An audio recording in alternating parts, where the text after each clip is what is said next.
Mushobora cuno munsi ngiye gukora ikintu ushobora gufata video ndende ukayipostinga kuri page yawe ya Facebook. Nanone cenda kwereka ni wagumana naje gushika impera ya video ingene ushobora gufata amajambo text ukayipostinga kuri Facebook yawe. Okay? Ndabaha examples. Hari utujambo udutext kanaka nato turagufasha mu kubaza ibibazo abantu baba bagukurikirana. For example, urabona aha dufise video mba nagiye postinga kuri Facebook yanje hakaba n'amajambo kenaya.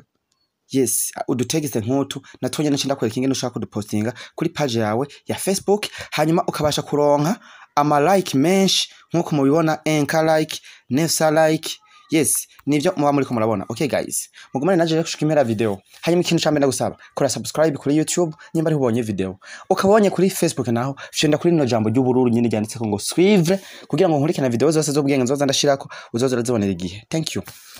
Yes, ikintu cyambe rero kugira ngo ube content creator bisaba ko utunze no Facebook nini. Nta muntu afise page ya Facebook akoresha mu gupostinga akaga Facebook.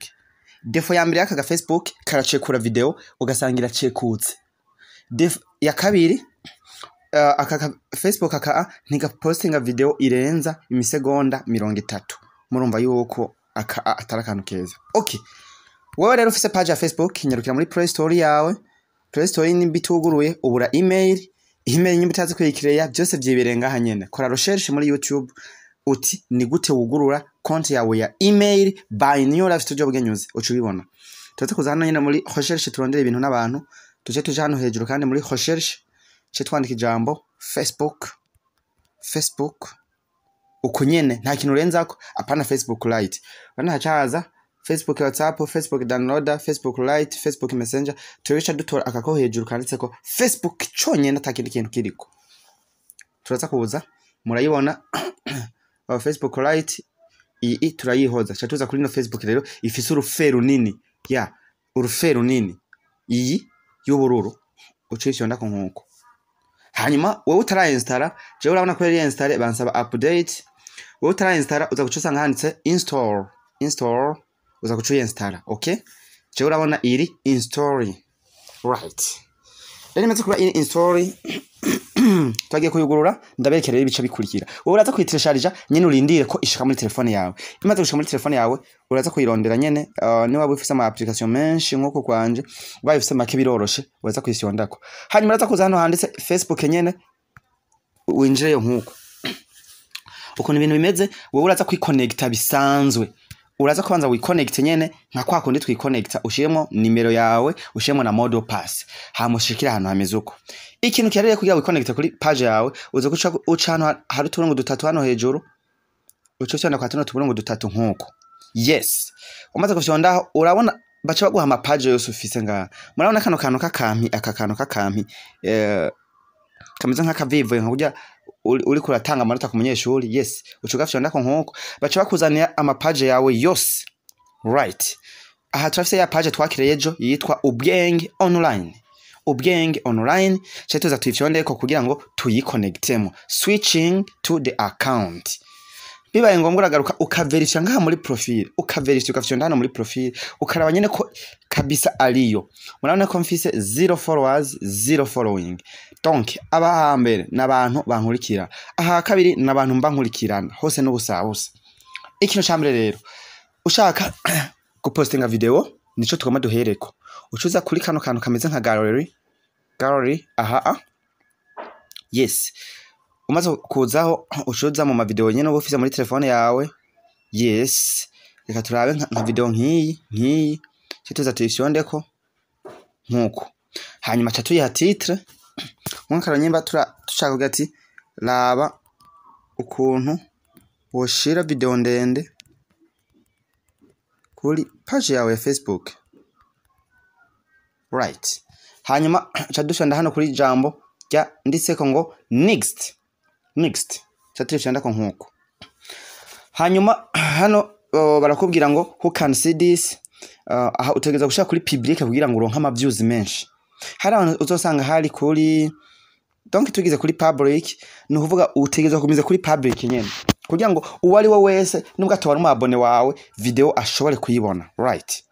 Hanyuma scheduling option abugomba gushirako itariki kanaka wifuza ko video izoshikirako washaka gupostinga video nk'uje urabona iri kuri post nawe kuvuga ngo manda posting ubunyene mugore ashaka kuvuga ati schedule for later ukinjira ukavuga uti nkeneye uno munsi ni tariki kandabi tariki z'uno munsi uno munsi ni tariki 18 ashaka kuvuga ati nkeneye October itariki nka 19 ukayishonda ko nga cyangwa ushaka kuri 20 ukashaka kuno masaha 20 ushaka izogireko aha nyene chatu ya uploadinga irajako mugabo ya tariki igeze video nyene izoca ari higaragara yes ikiguma yibitse muri server za Facebook mugabo ya tariki igeze izokigaragara but reka tudushyire kuri post now save chatuza akandi kantu gakenewe ushaka gupostinga video ukumva ntushaka ko abantu bose bayikomanta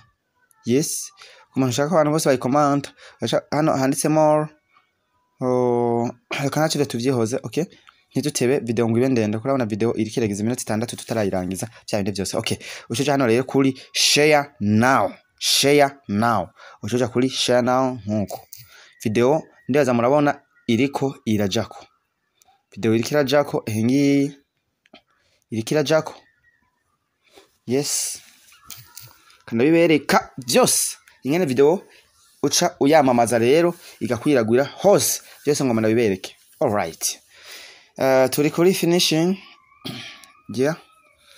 use connection ni ibintu biba byoroshe cyane urabona ko video irarenza iminota 3 kandi irashitseko aha iri kiragira finishing nuvuga iri kirayisha muri HD quality kugira ngo ize gushika ibona neza igaragara neza cyane nubwo kuba kadome gatoyi ubasha kukabona guys Tutu bandanya naka kantu ka kabiri nabemerera mu kurinda yuko iyi etape irangiza ni gute ushobora gushira text kuri page yawe ya Facebook okay ushaka gushaka text rero ucuca hano handitse what's on your mind ukaja nkuko hanyuma ucumanuka hano handitse background color yes baragupropose to background color turi ngaha urazonguliza aha hepfo ukaraba akushimye dufate ko ari nkaka yes ucuga fyondamo ukacwandika doti unkurikirana nk'akarore unkurikirana uherereye hehe unkurikirana uherereye hehe icitonderwa rero mu gihe uragafyonde muri no background bisa kutarenza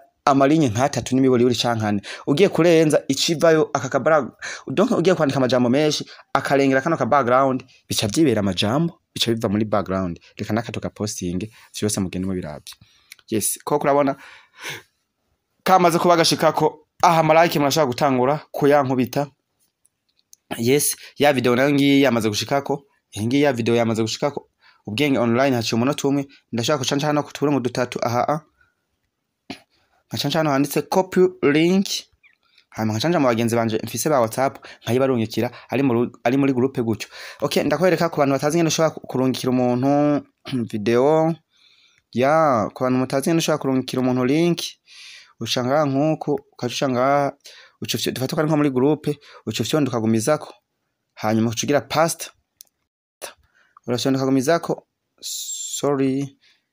urashonda ukagumizako uku hanyuma ucugira past cyangwa se kole bivanye n'ururimi rimo hanyuma ucugira envoyer aha umumwohereje link ucisanga warose amavyuzi menshi cyane kujya mwama mubana ndabibarungikira muri group ya WhatsApp hanyuma muze kuraba muri description y'ino video hariyo chaîne ya WhatsApp turafise chaîne ikurikirana n'abantu benshi cyane niho twama dutangira ubuntu bw'ubwenge niho twama dutangira ibintu bigiye bitandukanye by'ivyigwa okay thank you